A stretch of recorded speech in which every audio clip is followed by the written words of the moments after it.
Thank you very much. Paulo Casaca, my friend, you're a hard act to follow. Your humanism, your gestures for humanity, all of the jobs you have. I don't have as many jobs as you. Well, I want to make 3 points. One, I note the bipartisanship that was in this room, represented by, 13 or 14 members. I note that there was a consensus on the idea of sanctions and designations against Iran. And I note that they all came up with the same bottom line concerning free Iran. One of the things I do is study the Iranian resistance. I study all Iranian resistance groups. Why? Because it's important to note that when you study all of them, you find that the National Council of Resistance of Iran, its largest unit, the Mujahideen al-Khalq, stands out as the only one the Iranian regime pays attention to.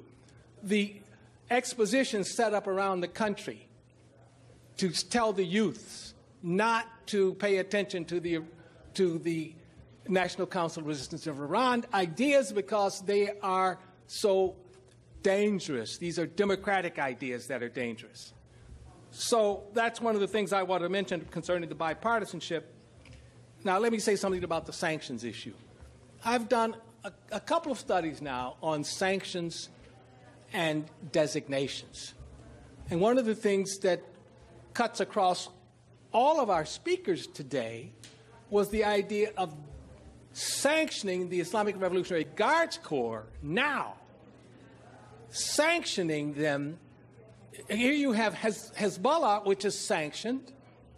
Hezbollah would be nothing without the Pasdaran, the Islamic Revolutionary Guards Corps. So therefore, you must sanction them now and not later.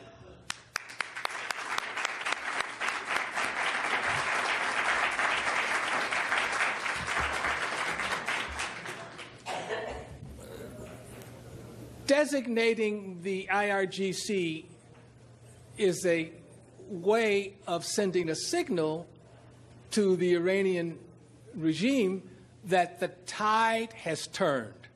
The tide has turned to a new, not to a new generation, but the regime's days are numbered. And therefore, that's why designation is so important. Now, I want to end on this note to say that concerning freedom, all of our speakers called for a free Iran. And they had their little hashtag free Iran. It's extremely important to focus on this idea of freedom, because freedom is not only an interest for this country to pursue, but it's morally correct. Now, many people think that a free Iran would upset the status quo, but there are ways of having a free Iran without having American boots on the ground or planes in the air. You don't need an invasion of Iran. What you need is some kind of attention directed to the Iranian opposition groups, I say, because the coalition of the National Council, NCRI, is a coalition of groups. So it's extremely important to keep the focus on this idea that you can change Iran by reaching out to the opposition. And that is what I would like to leave you with, that notion. Thank you very much.